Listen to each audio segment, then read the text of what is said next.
Good morning. Today topic is waterfall model in practice of project management. Unit 1, Conventional Software Management. Subject code है CS604 RGPV Bhopal semester 6. Content होंगे waterfall model in practice case में. First step protected integration and the late design breakage. Second है let risk resolutions, requirement driven functionals and decompositions, adversarials, stakeholder relationships and focus on document and review meeting. आज का संदेश. International family day मई 15 मई के दिन अंतर्राष्ट्रीय परिवार दिवस मतलब इंटरनेशनल डे ऑफ फैमिलीज के रूप में मनाया जाता है. परिवार का महत्व, नए संकल्पों, उसके प्रति जागरूकता और चुनौतियों को रेखांकित करने के लिए हर साल 15 मई को अंतर्राष्ट्रीय परिवार दिवस मनाया जाता है. समाज की परिकल्पना परिवार के बगैर अधूरी है और परिवार बनाने के लिए लोगों को मिलजुल कर रहना व जुड़ना बहुत ज़रूरी है. इस लेख में आज हम आपको अंतर्राष्ट्रीय परिवार दिवस से जुड़ी सभी जानकारियाँ देने वाले हैं. Before I will describe the waterfall model in practice, I will just small explanation about the waterfall model. Waterfall model क्या होता है? Waterfall model is the simplest model of software development paradigm. सबसे सिंपलेस्ट मॉडल है paradigm का. मतलब सबसे पहले जो लॉन्च हुआ था 1960 के पहले जो था वो है वाटरफॉल मॉडल. सबसे सिंपलेस्ट और सबसे इजी मॉडल था. All the phase of SDLC मतलब सॉफ्टवेयर डेवलपमेंट लाइफ साइकिल्स में will function one after in a linear manners. जो भी सिक्वेंसिंग थी वो लीनियर मैनर में थी. जो एक के बाद एक ही सीक्वेंस कर सकते थे. कहीं भी हम रिपीटेशंस नहीं कर सकते थे या यूँ बोलो कि कहीं भी ओवरलैपिंग नहीं हो सकती थी. मतलब पहला वाला सीक्वेंस कंप्लीट होगा देन सेकंड वाले सीक्वेंस पे हम जंप करेंगे. ठीक है ना. तो this is that is when the first phase is finished then only the second phase will start and so on just like. The waterfall model was the first process model to be introduced and also called the linear sequential life cycle model. इसे हम क्या बोल सकते हैं? linear sequential life cycle model भी हम कह सकते हैं. So we can examine this model in two ways, in theory or in practice. Clear है? So in last video I already covered the waterfall model in theory. So in theory mister Royson ने एक paper present किया. उस paper का नाम था the managing the development of large scale system softwares. ये paper IEEE में पब्लिश किया था और उसमें 3 इंपॉर्टेंट पॉइंट उन्हें रखे थे. फर्स्ट था analysis and coding. Analysis and coding वो काम था जो बहुत ही क्रिएटिव वर्क था और जिसके बेसिस पे ही एक प्रोडक्ट को डिज़ाइन किया जा सकता था यूज़फुलनेस से. नेक्स्ट था कि मैनेज करने के लिए और कंट्रोल करने के लिए हमने एक इंटेलेक्चुअल फ्रीडम जो था एसोसिएट किए थे, जिसमें हमने इसके अलावा जो दूसरे मॉडल्स थे या ये बोलो दूसरे फेजेस थे उसको बताए थे. वो था रिक्वायरमेंट फेजेस बताया था, टेस्टिंग फेज बताया था हमने और वेरिफिकेशन फेजेस बताए थे जो एनालिसिस एंड कोडिंग के साथ एसोसिएटेड है. जो कि अगर हमको पूरा वाटरफॉल मॉडल अगर हम डिज़ाइन करना है तो हमको ये इन सभी फेजेस को इंक्लूड करके ही हम पूरे वाटरफॉल मॉडल को अप्लाई कर सकते हैं. ठीक है. Last and very important point आए है. अगर हम जब पूरा डेवलपमेंट लाइफ साइकिल कंप्लीट होता है जब मतलब हमारे सब फेजेस कंप्लीट होते हैं तो आखिरी फेज में आके हम टेस्टिंग वाला पॉइंट करते हैं. इसका मतलब है कि अगर मान लो प्रीवियस फेजेस में जो प्रॉब्लम्स आ रही है हम उसको वहाँ पे टेस्ट नहीं कर पाएंगे और आखिरी वाले पॉइंट पे जब हम टेस्ट करेंगे तो डेफिनेटली क्या होगा, सिस्टम क्या होगा, फेलियर होगा. और हम उसको स्पेशली हम क्या कर रहे हैं, इन्वाइट कर रहे हैं फेलियर के लिए. ठीक है ना. कि तुम तो हम ये कह सकते हैं कि इन लास्ट फेजेस जब टेस्टिंग फेज कब हुआ, at the end of the development life cycle. ठीक है ना.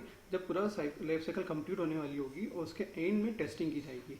इसका मतलब है it may be risky and invite failure. इसका मतलब हम क्या करते हैं कि स्टार्टिंग फेजेस में जहाँ कहीं भी हम टेस्टिंग नहीं कर रहे हैं और आखिरी वाले फेज में आकर हम जब टेस्टिंग करेंगे तो डेफिनेटली हम क्या कर रहे हैं, इसको इन्वाइट कर रहे हैं, फेलियर को इन्वाइट कर रहे हैं और रिस्क भी इसमें ज़्यादा रहेगी.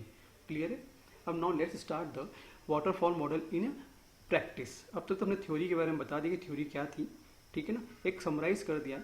बट अब हम बताएंगे कि वाटरफॉल मॉडल इन अब प्रैक्टिस क्या होती है exactly. Waterfall model in practice. The characteristics of conventional process as it has been applied in general. Project not delivered on time, not within initial budget and rarely meet user requirement. ठीक है ना. तो ये क्या in practice में हमको problems आ सकती है. जो प्रोजेक्ट डिलीवर नहीं होता, टाइम पे नहीं होता, उसका जो बजट होता है वो not within initial budget जो होता है वो नहीं पड़ रहा है या फिर बजट के अंदर नहीं हो पाता या फिर रेयरली मीट यूजर जो भी यूजर जो रिक्वायरमेंट दी होती है उसको वो फुलफिल नहीं कर पाता है. तो प्रोजेक्ट फ्रिक्वेंटली हेड फर्स्ट है protected integration and late design package, second है late risk resolution, requirement driven functional decomposition, adversarial stakeholder relationship and focus on document and review meeting. So let's discuss this all the these 5 points. First is protected integration and late design package. This is in terms of conventional waterfall process. Late design package with 40% effort on integration and testing. ठीक है, तो आपको एक मतलब figure दिख रहा है जिसके अंदर क्या दिख रहा है, सीक्वेंस एक्टिविटी दिख रही है, requirement, design, code and integrations, उसके बाद टेस्टिंग आएगा, ऑल दिस थिंग्स. तो आप यहाँ देख रहे हैं कि ये जो पॉइंट है यहाँ तो इंटीग्रेशन डिज़ाइन हो गया है, बट ये जो हो रहा है लेट डिज़ाइन पैकेजिंग हो रहा है. ये किसकी वजह से हो रहा है? बिकॉज जब हम टेस्टिंग वाले पॉइंट पे आते हैं तब हमें मालूम पड़ता है कि ओरिजिनल टारगेट डेटा पे क्या प्रॉब्लम्स आ रही हैं. ठीक है, तो early paper design and through briefing first point था. ठीक है, फिर commitment to code very late in cycle. जो भी कमिटमेंट किया जाए कोड के बारे में वो क्या हो जाता है, लेट हो जाए इन साइकिल में. Integrations nightmare due to unforeseenness, implementation and interface issues. ये कुछ प्रॉब्लम्स आती है. कौन से पॉइंट पे आती है? इंटीग्रेशन वाले पॉइंट पे चालू हो जाती है.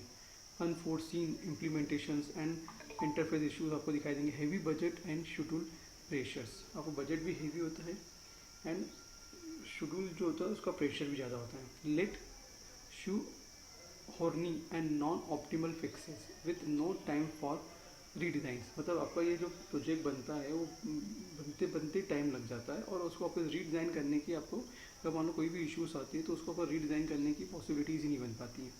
अ very fragile and unmaintainable product and almost always deliverable late. ठीक है, तो ये जो साफ साफ बोला है कि क्या अनमेंटेनेबल प्रोडक्ट है, ऑलमोस्ट ऑलवेज क्या होता है, ये क्या होता है, डिलीवर लेट होता है और हम अपने ओरिजिनल टारगेट डेटा जो होता है उस पर हम पहुँच ही नहीं पाते, जिसकी वजह से लेट डिज़ाइन ब्रेकेज हो जाता है, कंप्लीशन डेट हो ही नहीं पाती. ये एक प्रकार से this is the time chart for the project schedules and the code, between the code. One more important point are here. Next one is the project filling following conventional process to consume 40% of life cycle process. मतलब ये expenditure है by activities for conventional software project का. किसका कितना expenditure होगा? जैसे management point पे 5% ही होगा एक्सपेंडिचर, रिक्वायरमेंट 25%, जितना भी टोटल कॉस्ट का एक्सपेंडिचर बताया जा रहा है. डिज़ाइन पे 10%, कोड एंड यूनिट टेस्टिंग में 30%, इंटीग्रेशन टेस्टिंग पे 40% एंड डिप्लॉयमेंट में 5% एंड इन्वायरमेंट पे 5%. ये टोटल कितना परसेंट हुआ? 100% होता है expenditure by activity for conventional software project का. तो यूँ कह सकते हैं कि in conventional model the entire system was design on paper and implemented all at once, then integrated. Here we perform system testing at the end of the process to check the fundamental architecture is good or not. ठीक है, ये एक important था last वाला point का. Late risk resolution. और a serious problem in waterfall model was lack of early risk resolution. ठीक है, सीरियस प्रॉब्लम क्या है वाटरफॉल मॉडल की? एक कमी थी ऑफ अर्ली रिस्क रिजोल्यूशन की. तो ये पहले हम फाइंड आउट नहीं कर पा सकते थे कि क्या क्या रिस्क हो सकती है तो उसके प्रोजेक्ट के बनते ड्यूरेशन के बनते वक्त. ठीक है, the following diagram show the risk profile for conventional model project cover 4 distinct period with the requirement, design, coding, integration and testing. अब आप देख सकते हैं कि रिस्क एक्सप्लोरेशन पीरियड कौन सा होता है? रिक्वायरमेंट पॉइंट पे. जितना भी आप रिस्क को एक्सप्लोर कर सकते हो वहाँ कहाँ कर सकते हो? रिक्वायरमेंट पॉइंट पे ही कर सकते हो. फिर डिज़ाइन एंड कोडिंग पे रिस्क इलोबरेट पीरियड होता है, मतलब यहाँ इलोबरेशन होगा, यहाँ एक्सप्लोरेशन होता है, यहाँ इलोबरेट होता है, यहाँ फोकस रिस्क रिजोल्यूशन पीरियड होता है. और ये क्या होता है? कंट्रोल करना रिस्क मैनेजमेंट पीरियड. सबसे ज़्यादा जो होगी रिस्क का फाइंड आउट करनी यहाँ पे करनी है. तो हम इस स्टेज पे बोल सकते हैं कि जो रिक्वायरमेंट वाले पॉइंट पे है जो रिस्क सबसे ज़्यादा क्यों होती है? क्योंकि यहाँ पे हमको कॉस्ट भी डिफाइन करना है, तो शेड्यूल भी डिफाइन करना होता है, क्या क्वालिटी होगी at this stage, requirement stage पर. ये हमको सबसे पहले हर पॉइंट पर यहाँ क्लियर करना बहुत ज़रूरी होगी. सो हम यहाँ कह सकते हैं कि risk was unpredictable here on this stage. After the design concept was available even on papers. या जो रिस्क क्या होगी? इज एक्सपोजर स्टैब्लिश्ड होगी. ठीक है ना. Next one is when begin the integration the real system level risk are touchable. समझना, real जो होता है लेवल रिस्क वो आर टचेबल्स होगा. तो यहाँ पर क्या होगी? और कम होगी और कंट्रोल की जाएगी रिस्क को मैनेजमेंट पीरियड्स के यहाँ पे. लास्ट वाला टेस्टिंग वाले पॉइंट पे. नेक्स्ट है थर्ड है रिक्वायरमेंट ड्रिवन फंक्शनल डिकम्पोजिशन. समझ में रिव्यू रिक्वायरमेंट्स को क्या होगी, ड्राइव किया है कि किसके रूप में फंक्शनल को डिकम्पोज करने हैं, छोटे छोटे पार्ट में डिवाइड करके उसको हम रन कर एग्जीक्यूट करेंगे, इम्प्लीमेंट करेंगे और वापस में आकर इंटीग्रेट करेंगे. तो traditionally the software development process has been requirement driven. An attempt is made to provide a precise requirement. ठीक है, प्रोवाइड करेंगे प्रिसाइज रिक्वायरमेंट डेफिनेशन को and then to implement exactly those requirement. समझ में सबसे पहले हम फाइंड आउट करेंगे एग्जैक्ट इन्फॉर्मेशन है क्या, हमको चाहिए क्या, और उसके बेसिस पे हम क्या करेंगे, इम्प्लीमेंट करेंगे exactly those requirement. This approach depend on specifying requirement completely and clearly before other development activities.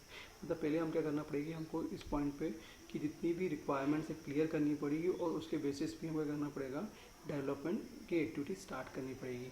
उसके पहले हम नहीं कर सकते हैं. Adversarial stakeholder relationship. The conventional process tend to result in adversarial stakeholder relationships, in large part because of the difficulties of requirement specification and exchange of information slowly through paper document that capture engineering information in ad hoc format. Simple सी बात है कि एडवाइजरल मतलब होना चाहिए, advise मतलब advice करने वाला स्टेक होल्डर रिलेशनशिप होना चाहिए यहाँ पे, क्योंकि हमको कौन सा प्रोजेक्ट लेना है कौन सा प्रोजेक्ट नहीं लेना है, ये सब एडवाइस किसके थ्रू होगा, स्टेक होल्डर के थ्रू. भी स्टेक होल्डर ही क्या होता है, हमको फंड प्रोवाइड करते हैं, इसलिए हमको एडवाइस तो लेनी पड़ेगी. The lack of rigorous notation resulted mostly in subjectiveness review and opinionated exchanges of information.